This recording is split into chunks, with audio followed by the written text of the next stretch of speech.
اول 3 انا الدمشقي، رشه ملح، لفاح المركز الثالث، وندخل على الرابع والخامس والسادس. تعالى الشرق، تعالى سداد، وتعالى طعم البيوت.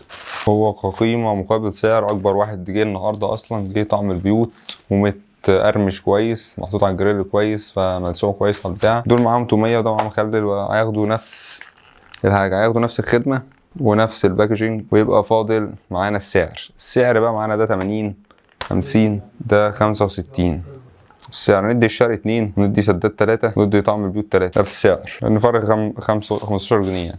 ده التقييم عامة، تقييم اللعبة. في الآخر هنقول تقييمي الشخصي. آخر حاجة بقى معانا الطعم. طعم أكتر أقوى واحد معانا كده المركز الرابع أخد برصيد 9 نقط، وسداد 8 نقط، وطعم البيوت أخد 7 نقط. الأرقام كلها متقاربة جدا، نفس الأرقام اللي فاتت. فكده عندنا الدمشقي المركز الأول، والتاني رشة ملح، والتالت لفاح، الرابع كان الشرق، والخامس كان سداد، والاخير بس ما حدش يزعل طبعا كان طعم البيوت. وده تقييمنا النهارده من اللعبه، وتقييمي الشخصي الدمشقي الاول برضو من وجهه نظري، ومعانا التاني رشه ملح عجبني، والتالت ممكن الشرق بدل لفاح، بس هي اللعبه لعبت كده، ممكن الشرق يبقى يطلع فوق لفاح، فهيبقى العكس. سداد برضو النهارده ممكن ما تقدرش تحكم عليه قوي، ان برضو احنا جبنا اصغر سندوتش. وطعم البيوت قيمه مقابل سعر كبيره جدا، بس التتبيله قليله جدا، والشاورما تحس ان هي مزيته شويه. فبس ده تقييمي الشخصي، ومحدش يزعل، احنا كنا بنهزر، كله ضحك ولعب. لو عجبتك الحلقه ما تنساش اللايك والشير والسبسكرايب، وانزل فجر زر السبسكرايب حالا، واعمل اللايك المتين.